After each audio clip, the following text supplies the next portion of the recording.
most hated comic book villains. Coming in at number 10 is Doomsday. Doomsday is easily DC's scariest monster, and as such is more feared than hated. Can't be reasoned with, and the only way to stop him is to beat him harder than he will beat you. Problem is, Doomsday was created on the planet Krypton as the ultimate life form, tested against that planet's harsh environment and eventually against the Kryptonians themselves. Doomsday's whole life cycle involves it being killed and then coming back stronger than whatever killed it. Over decades that involved thousands of deaths, Doomsday essentially became a nearly undefeatable monster with no other thought process beyond destroying everything in front of him and moving on. All he does is punch things to pieces, and the only way to stop him is to beat him. Number 9.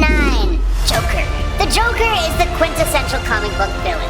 He almost outshines the hero he was created to oppose. He's a scene-stealing, fan-loved villain, but teaming up with the Joker is just as likely to see you end up in the grave. He simply does not care about anything other than Batman, and will do literally anything and go through anyone and everyone to torment the guy. While the other criminals of Gotham's underworld may find him completely unpredictable and untrustworthy, because he has such a powerful reputation as one of the most ruthless villains in history that he has their respect, if not their fear. But at the same time, he is one of those villains that we, the fans, absolutely love to hate. Number 8. Mephisto. His whole shtick is manipulation, and he does it well, tricking people into doing things they would never normally do when they are at their absolute lowest. He has caused a whole boatload of horrible things in Marvel Comics, from the erasing of Peter Parker and Mary Jane Watson's marriage, the creation of Green Goblin and capturing the soul of Dr. Doom's mom, Cynthia Von Doom, to being a major villain for the Silver Surfer, Thor Odin's son, and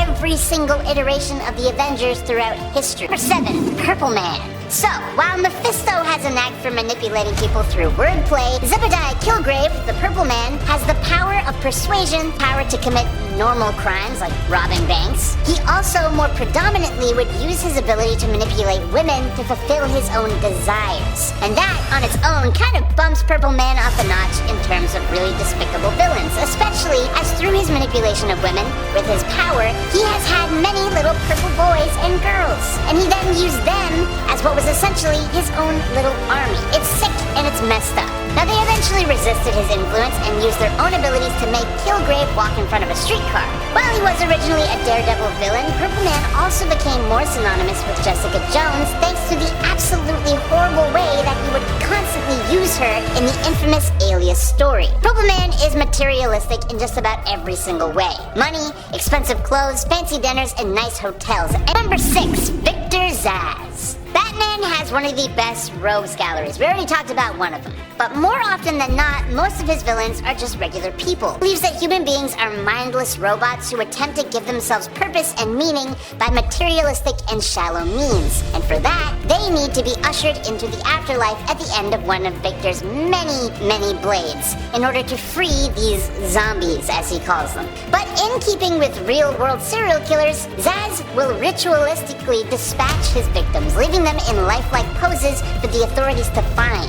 What is most striking, though, about Zsasz is that for every life he takes, he will mark himself with a tally on his own skin to remind himself that he is human and is not one of those zombies that he's taking out. Now, I don't know if you noticed, but he is covered literally head to toe in these tallies. Now, if that weren't terrifying enough, he is more than capable physically as he is mentally. He took down 4 police officers who were restraining him using nothing more than a pen and the very restraints he was being held with. He has also been able to get the upper hand on Damian Wayne, who was trained by the League of Assassins, which is nuts. Number 5, Carnage.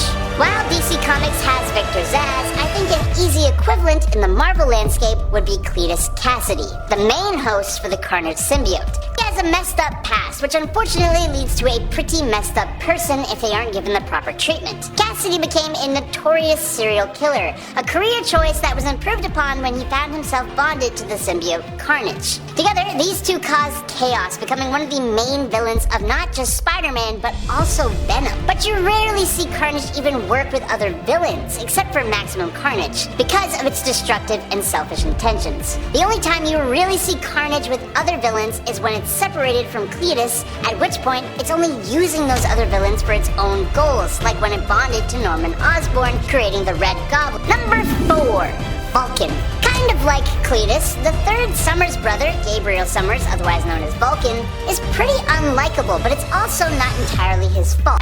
As a punishment for his father, Christopher Summers' actions, the Shi'ar took Gabriel and artificially aged him up and used him back on Earth. So, he was robbed of his childhood, which essentially meant that Vulcan has a tendency to act like a huge brat sometimes. After being saved by Moira McTaggart, Vulcan was drafted onto a team of X-Men that perished at the hands of Krakoa. Professor X then wiped everyone's mind of this team of X-Men, which was incredibly messed up.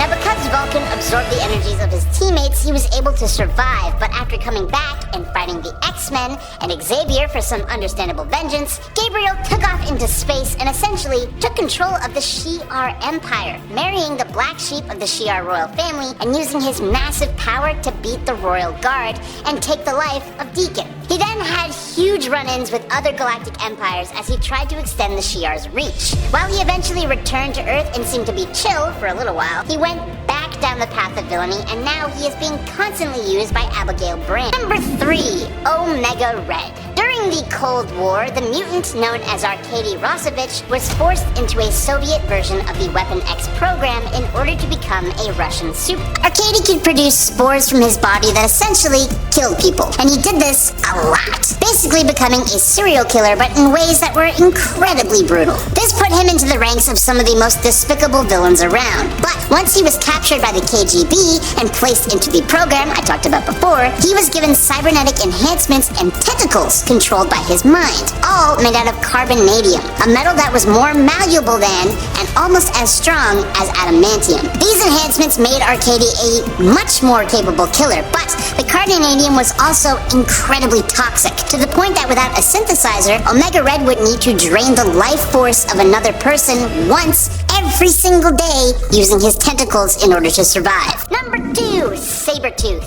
While we're on the topic of Wolverine's villains, it would be utterly stupid to not mention his number 1 rival. Absolutely ruthless to his younger brother Saul, who he would make a habit of putting a beatdown on, particularly on Saul's birthday. When his mutant powers manifested, it only made bringing harm to others even easier for him. He eventually took out his own father before going on a rampage through 3 Canadian provinces at just 13 years old. He would become a bit of a wanderer through his life, moving from different careers that allowed him to take advantage of his power in order to spill blood. He eventually turned his savagery towards Wolverine, who has taken the life of Saul. Sabretooth, in a really sick way, replaced Saul, his younger brother, with Wolverine, making it his goal to make Wolverine's life absolute hell, especially on Wolverine's birthday. He would beat Wolverine to within an inch of his life, and anyone Wolverine welcomed into his life, like those he would fall in love with, became Victor's newest victims. When he was forced into Weapon X alongside Wolverine, he became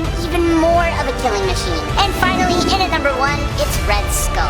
For most on this list, they are hated for their savagery, the fear they induce, or how they despicably abuse their power, and actively continues to support one of the most famously infamous groups in world history. They're so bad that I literally can't even say their or their leader's name on YouTube without getting demonetized. If you have been in any history class that has ever talked about World War II, then you know who we are talking about. For this reason, the Red Skull is hated even among other villains. Magneto has famously trapped Skull in a bunker with no light and just 10 jugs of water for his past. The Joker, a villain from a completely different publisher who is on this list, has attacked the Red Skull for his involvement in World War II. The other thing about Skull is that he is the adversary for one of the most respected heroes in Marvel Comics, Captain America, the hero that even villains will listen to. Thanks for watching Evie and Buzz TV. Hit that subscribe button for more amazing content and drop your thoughts in the comments section.